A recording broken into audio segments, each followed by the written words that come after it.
ஆதி என்னும் பராபரையே, அன்பான மனோன்மணியே, சோதி என்னும் பஞ்சகத்தாலே, சொற்பெரிய கரிமுகனே, தீதினைக்கும் கந்தவளே, திருத்துகின்ற குருநாதர்களே, 18 சித்தர்களே, பண்பான பரமசிவமே, ஓதியே ஜோதிடங்கள் உரைப்பதற்கு நார விந்து வடிவாக நல்ல துணை ஆவீரே. உலகில் உள்ள தமிழ் பேசும் அனைத்து நல் உள்ளங்களுக்கும் மற்றும் ஜோதிட சான்றோர்களுக்கும் மூத்தோர்களுக்கும் ஆர்வலர்களுக்கும் மற்றும் இந்த காணொலியை காணும் உங்களுக்கும் ஆஸ்ட்ரோராஜின் இனிய நல்வணக்கங்கள். ஜோதிடம், ஆன்மீகம், மருத்துவம், வாழ்வியல் போன்ற 4 தலைப்புகளில் தொடர் காணொளிகளாக கொடுத்து வருகிறோம். அந்த வகையில் இன்று ஜோதிடத்தில்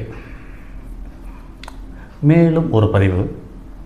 இந்த பதிவு உங்களுடைய ஜாதகத்தில் உங்களுக்கு லக்னம் என்ற ஒரு தலைமை தகுதியில் உள்ள ராசிக்கட்டத்தில் முதல் பாகம் உங்களுடைய அழியாத அடையாளங்களை அடையாளம் காட்டும் ஒரு பதிவு என்றால் அது லக்னம் என்ற அந்த பிரதான பாவமே உங்களை தெளிவாக அடையாளம் காட்டுகிறது. லக்னம் என்பது ஒரு உயிர் ஜனித்த சமயம். அந்த உயிர் அல்லது ஆன்மாவை நுட்பமாக குறிப்பிடுகிறது. ஆன்மாவிற்கு அழிவில்லை. ஒவ்வொரு பிறப்பிலும் ஆன்மா தன்னை பக்குவப்படுத்தி கொண்டே வருகிறது. யோகி அரவிந்தர் கூறும்போது உருவம் அல்லாத ஒன்று உருவத்தின் மூலம் தன்னை தேடுகிறது என்பார். ராமன் என்ற பெயரினை உடைய ஒருவர் ஆத்மாவிற்கு உருவமில்லை. இந்த பிறப்பில் ராமன் என்ற உருவத்தில் அந்த ஆத்மா தன்னை தேடுகிறது. ஒவ்வொரு பிறப்பிலும் இந்த ஆத்மாவானது தன்னை தேடுதலின் அர்த்தமில்லை என்று உணரும் பொழுது அந்த பிறப்பிலிருந்து தன்னை விடுவிப்பதில் ஆர்வம் காட்டுகிறது. பிறப்பிலிருந்து அப்படியே விடுபட நினைக்கின்ற காலம் நமக்கு வாழ்க்கையாக பரிணமிக்கிறது. போன ஜென்மத்தில் விட்டுப்போன நிராசைகளின் தொகுப்பின் ஒரு கட்டம் இந்த ஜென்மத்தில் ஒருவருக்கு லக்கணமாக அமையும். லக்கண மையமாக வைத்து அந்த லக்கணத்திற்கு அமைகின்ற 5ஆம் இடம், 9ஆம் இடம், போன ஜென்மத்தில் ஒருவர் செய்த புண்ணியம், பாவம் இவைகளை தெளிவாக அளவிட்டு அடையாளம் காட்டுகிறது. ஆத்மாவின் சூட்சும இருப்பிடம் லக்னம். இது விடுபட நினைக்கும் பொழுது இதனுடைய புவியீர்ப்பு விசை தேவைப்படுகிறது. லக்கணத்துக்கு புவியீர்ப்பு தேச விசை தருவது 7ஆம் இடம். இந்த 7ஆம் இடம் மாயை. இந்த மாயையை வெல்வது என்பதே பிறப்பின் தத்துவம். பாவத் பாவாவின் அடிப்படையில் சுதர்சன சக்கரம் 7ஆம் இடத்திற்கு 7ஆம் இடமாக அமையும். லக்னத்திற்கு 2ஆம் இடம், 4ஆம் இடம், 6ஆம் இடம், 8ஆம் இடம், 10ஆம் இடம், 12ஆம் இடம் இவைகள் 6 பாவத் பாவத்தின் அடிப்படையில் தனித்து செயல்படும். 2, 6, 10ஆம் இடங்கள் கர்மம், 4, 8, 12ஆம் இடங்கள் மோட்சம். இவை தனித்தே செயல்படும். அவரவர் செய்து வரும் கர்மாக்கள் அவரவர்களது மோட்சத்தை நிர்ணயிக்கிறது. மீதமுள்ள தர்மம் 1, 5, 9, 3, 7, 11 காமம் 3, 7, 11 இந்த 6 மாயைக்கு உட்பட்டு ஒவ்வொன்றும் தங்களுக்குள் இணைந்து செயல்படுகிறது. எனவே தான் லக்னம் என்பது கர்மம் தர்மம் என்றும் நிர்ணயம் செய்த போதிலும் லக்னாதிபதி என்பவர் நல்லவர், தர்ம சிந்தனையாளர் என்று நாம் எடுத்துக்கொள்ளக்கூடாது. கதாநாயகனுக்கும் வில்லனுக்கும் கூட ஒரே லக்னமாக வர வாய்ப்பிருக்காது. லக்னத்தில் புவியீர்ப்பு ஸ்தானம் 7ஆம் இடம் என்று பார்த்தோம். லக்னத்திற்கு துவாரம் என்று சொல்லப்படுகிற ஸ்தானம் 8ஆம் இடம். லக்னத்தின் செயல்பாடுகள் 8ஆம் இடத்தின் வழியாக பூரணத்துவம் அல்லது விடுதலை பெறுகின்றது. ஆகவே நாம் 8ஆம் இடத்தில் ஆயுள் ஸ்தானமாக நிர்ணயிக்கப்பட்டிருக்கிறது. நாடி கிரந்தங்களில் ஒன்றான பிந்து நாடி லக்னத்தை பொருட்படுத்துவதில்லை. குரு என்ற இடம் லக்னமாக எடுத்துக்கொள்ளப்பட்டது. சமீப காலமாக மேலை நாடுகளில் ஆராய்ச்சி மேற்கொள்ளும் பொழுது சூரியனது உதயத்தை மையமாக வைத்து லக்னம் கணிப்பதை தவறு என்றும் சொல்லி வருகின்றனர். அதற்கு மாற்று கருத்துக்கள் நம்மால் ஏற்றுக்கொள்ள இயலாது. அடுத்து காலபுருஷனது லக்னம் மேஷம். இது நிரந்தரமானது. மேஷத்திற்கு அதிபதி செவ்வாய். மேஷத்தின் சூரியன் உச்சம். ஆக லக்னத்திற்கு காரகத்துவம் வகிப்பவர்கள் செவ்வாய் சூரியன். ஆத்மாவை குறிப்பது சூரியன், செயல்பாட்டை குறிப்பது செவ்வாய். லக்னம் என்பது உதயம். ஆகையால் கிழக்கு திசையை குறிக்கும். உதயம் என்பது வெளிச்சம் அல்லது ஒளி. லக்னத்திற்கு 7ஆம் இடம் அஸ்தமனம் அல்லது இருள். 4ஆம் இடம் பாதாளம். 10ஆம் இடம் உச்சி. காலபுருஷனது லக்ன ரீதியாக ஆராயும் பொழுது லக்னம் மேஷம், 7ஆம் இடம் துலாம்.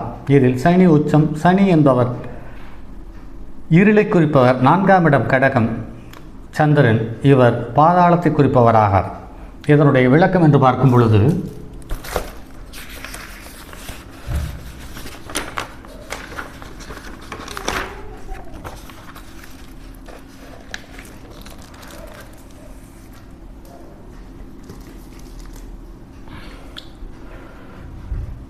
10ஆம் இடம் உச்சி மகரம் என்று சொல்லுகின்றனர். லக்கணம் என்பது திசை காட்டி லக்கணம் என்ற தூணில் 11 ஊர்களுக்கு சொல்ல வழிகாட்டியுள்ளது.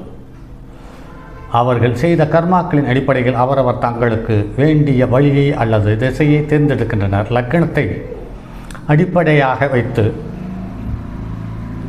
சஷ்டியாம்சம் வரை கணிக்கும் போது ஒவ்வொரு சக்கரத்திற்கும் லக்கணம் மாறுபடும். பொதுவாக ராசி சக்கரத்தில் கணிக்கும் போது லக்கணமே பிரதானமாக கணிக்கப்படுகிறது, பிரதானமாக எடுத்துக்கொள்ளப்படுகிறது. லக்கணம் என்பது ஒருவர் பர்சனாலிட்டியை, அதாவது தனித்தன்மையை அந்தந்த லக்கணத்துக்கு ஏற்ப அடையாளம் காட்டுகிறது. குணநலன்கள் அமையும் என்று வரையறுத்திருக்கிறது. நாம் எல்லோருக்கும் சந்தர்ப்ப சூழ்நிலைகள் ஒரு மாதிரியாக வருவதில்லை. அவரவர்களுக்கு ஏற்படும் சந்தர்ப்ப சூழ்நிலைகள் அவரவர்களை பக்குவப்படுத்தும் அல்லது பக்குவப்படுவதற்கான சூழ்நிலையை உருவாக்கி வைப்பதில்லை. பக்குவம் இன்பமாகவும் பக்குவமின்மை துன்பமாகவும் அமைகின்ற சூழ்நிலைகளின் தொகுப்பு ஒருவருக்கு அளிக்கும் தெளிவு அல்லது தெளிவின்மை வாழ்க்கையாக பரிணமிக்கிறது. சோதிட சாஸ்திரத்துக்குள் மூலநூல் பராசாரகோரை இதில் பல இலக்கணங்களை பற்றி தெளிவாக சொல்லியதை பற்றி நாம் அறிவோம். ஜெய்மினியின் நூல்கள் கூறும்போது ஆருட பாதம் பற்றி பிரதானமாக கூறப்படுகிறது. ஹோரா லக்கணம், கடிகா லக்கணம், பாவ லக்கணம், ஸ்வர்ணா லக்கணம், நிஷேக லக்கணம், இப்படியாக பலவித லக்கணங்கள் பற்றி கூறப்பட்டிருக்கிறது. பிரசன்ன ஆருடத்தில் உதய லக்கணத்தை காட்டிலும் ஆருட லக்கணத்திற்கு பிரதான பங்கு அளிக்கப்படுகிறது. பிரச்சனை ஆரம்பமாவதற்கு லக்கணம் கணிப்பது இங்கு முக்கியம். ஜாமக்கோல் ஆருடத்தில் ஒவ்வொரு 5ஆம் இடத்திற்கும் லக்கணத்தை நகர்த்தி ஆருட லக்கணம் நிர்ணயம் செய்யப்படுகிறது. இனி லக்கணத்தில் அடங்கியுள்ள தனித்தன்மையை பற்றி பார்ப்போம். வெகுமானம், அவமானம் இவைகளை பெறப்போகும் தன்மையை லக்கணம் தெளிவாக அடையாளம் காட்டுகிறது. நாகரிகமின்மை நமது முகத்தின் மேல் இருக்கும் பாவம், upper part of the face, ஆயுள் வாழ்க்கையினுடைய ஆரம்பம், மற்ற 11 ஸ்தானங்களில் ஏற்படும் அதிர்வலைகளை தாக்கும் மனோபக்கமும், செயல் இழத்தல் இவைகளை லக்கணம் அடையாளம் காட்டுகிறது. லக்கணத்தில் செவ்வாய் நிற்கும் பொழுது செவ்வாயினுடைய பார்வை 4, 7, 8ஆம் பாவங்களின் மீது பரவும். எனவே 4, 7, 8ஆம் இடங்களில் ஏற்படுகின்ற அதிர்வுகள் லக்கணத்தை பாதிக்கச் செய்கிறது. இதேபோல் லக்கணத்தில் சனி இருக்கும் பட்சத்தில் 3, 7, 10ஆம் இடங்களுக்கு சனியினுடைய தாக்கம் ஏற்படுகிறது. இது லக்கணத்தை பாதிக்கிறது, அடையாளம் காட்டப்படுகிறது. ராகு கேதுக்குள் 3, 5, 7, 11ஆம் இடங்கள் அதிர்வடையும். ஆக 3, 7, 11ஆம் இடங்கள் அதிர்வடையும் பொழுது அதே சமயத்தில் லக்கணத்துக்கும் அதிக பாதிப்புக்கு உள்ளாக்குகிறது. ஜாதகத்தில் ராஜயோகம், தனயோகம் இப்படிப்பட்ட பல யோகங்கள் அமைந்திருந்தாலும் கூட 11 பாவங்களும் வலுப்பெற்று இருந்தால் கூட லக்கணம் சரிவர அமையவில்லை என்றால் ஒருவர் எதையும் சாதிக்க இயலாது அல்லது சாதனை என்பதையும் லக்கணம் குறிப்பிடும். கல்வி, புத்திசாலித்தனம் இவைகள் கூட லக்கணத்தின் பகுதிதான். லக்கணம் என்பது பிறப்பு உறுப்புகளில் தலையை குறிக்கிறது. இந்த லக்கணம் வலுவாக அமையும் பட்சத்தில் லக்கண கிரகம் என்பது நல்லது. அதே சமயம் 7ஆம் இடத்தில் கிரகம் நிற்பது மிக மிக அவசியம். காரணம், லக்கணம் என்பது ஒளி நிறைந்த உதயம். இதில் கிரகங்கள் இருக்கும் பொழுது அந்தந்த கிரகங்கள் ஒளியை வெளியே செலுத்தும். அப்படி செலுத்துகின்ற போது 7ஆம் இடத்தில் விடும். 7ஆம் இடத்தில் கிரகங்கள் இருக்கும் பட்சத்தில் அந்த ஒளியை வாங்கி பரிணமிக்கும். 7இல் உள்ள கிரகம் இருளில் இருப்பதாகவும் லக்கணத்தில் உள்ள கிரகம் தனது ஒளியால் 7ஆம் இடத்தில் உள்ள கிரகத்திற்கு ஒளியூட்டுகிறது என்பது சித்தாந்தம். பொதுவாக இந்த சித்தாந்தத்தை மேலை நாடுகள் ஜோதிடம் ஏற்றுக்கொள்வதில்லை. அவர்களது கருத்துப்படி ஒரு கிரகத்தின் 7இல் 180 டிகிரியில் இன்னொரு கிரகம் இருக்க அது எதிர்கேந்திர பார்வை, ஆப்போசிஷன் விழும். இந்த பார்வை ஆபத்தானது என்கின்றனர். கிழக்கு மேற்காக சமமான பாகையில் நிற்கும் பொழுது கிழக்கில் எடையை கூட்டும் பொழுது மேற்கு பக்கம் தூக்கிவிடத்தான் செய்யும். மேற்கில் எடையை கூட்டும் பொழுது கிழக்கு பக்கம் தூக்கிவிடத்தான் செய்யும். ஆக 7ஆம் இடத்தில் கிரகங்கள் இருக்க லக்கணத்தில் இல்லாமல் இருக்கக்கூடாது. ஒரு லக்கணத்திற்கு துவார ராசி 8ஆம் இடம் என்று பார்த்தோம். லக்கணத்தை பலவீனப்படுத்தும் பொழுது 11ஆம் இடம் லக்கணத்தில் கிரகம் இருந்து 7லும் கிரகம் இருந்து 11ஆம் இடத்திலும் கிரகம் இல்லாமல் இருந்தால் லக்கணம் வலுவடையும். மாறாக 7 கிரகங்கள் இருக்க 11ஆம் இடங்களில் கிரகம் இருக்குமேயானால் லக்கணம் பலவீனம் அடையும் என்று சொல்லப்பட்டிருக்கிறது. இதற்கு காரணம் 7ஆம் இடம் அஸ்தமனம் அல்லது இருள் என்று பார்த்தோம். அதற்கு 7ஆம் இடத்திற்கு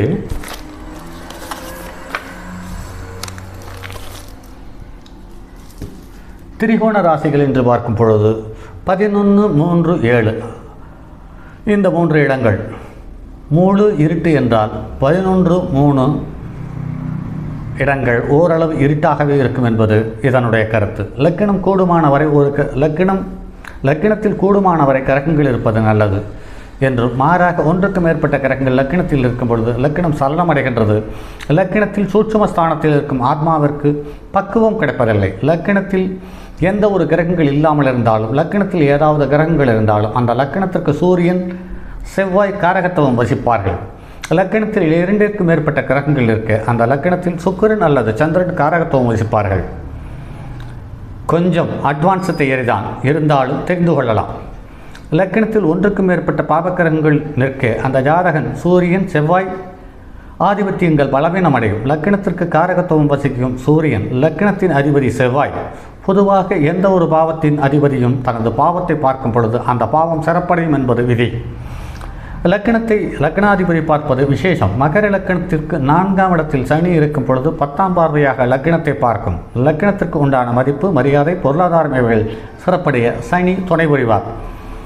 அதே சமயம் ஜாதகரது உடல் ஆரோக்கியம், ஆயுள் இதற்கு சனி பொறுப்பேற்க மாட்டார். ஏனென்று கேட்டால் லக்கினத்துக்கு 2க்குரிய மாரகாதிபதியும் என்பதை கருத்தில் கொள்ள வேண்டியிருக்கிறது.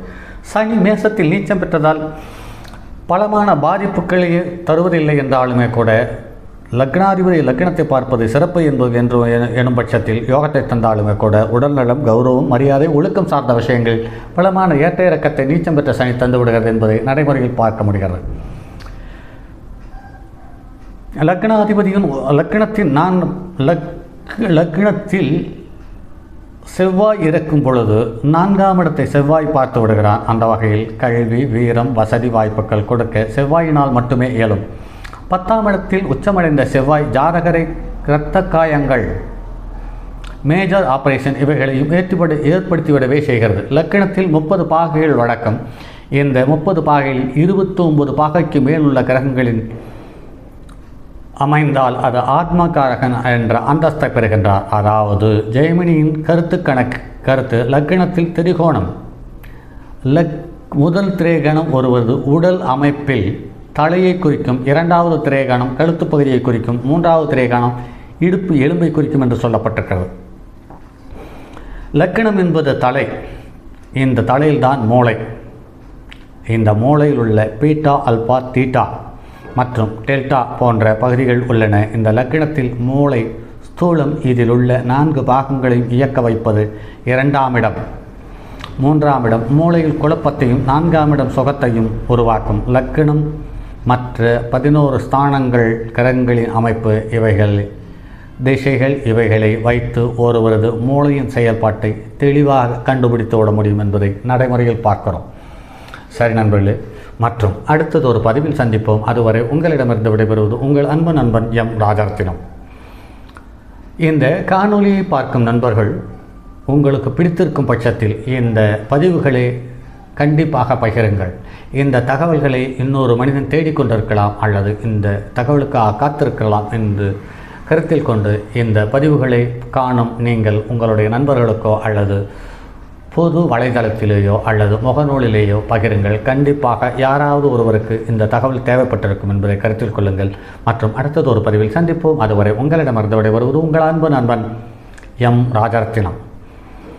என்னுடைய அலைபேசி எண் 9788972999 மற்றும் ஒரு எண் 9791119964. தங்கமான் மழுவோடேந்தி தன்மதி தலையில் கொண்டோர் மங்கையர் பதிக்கச் சொன்ன மாமொழி ஜோதிடத்தை இங்கு யாம் உரைப்பதற்கோர் இமை என்னும் பிழை வராமல் காக்க செங்கன் மால் மருகன் யானைச்சரன் பதம் காப்பதாமே.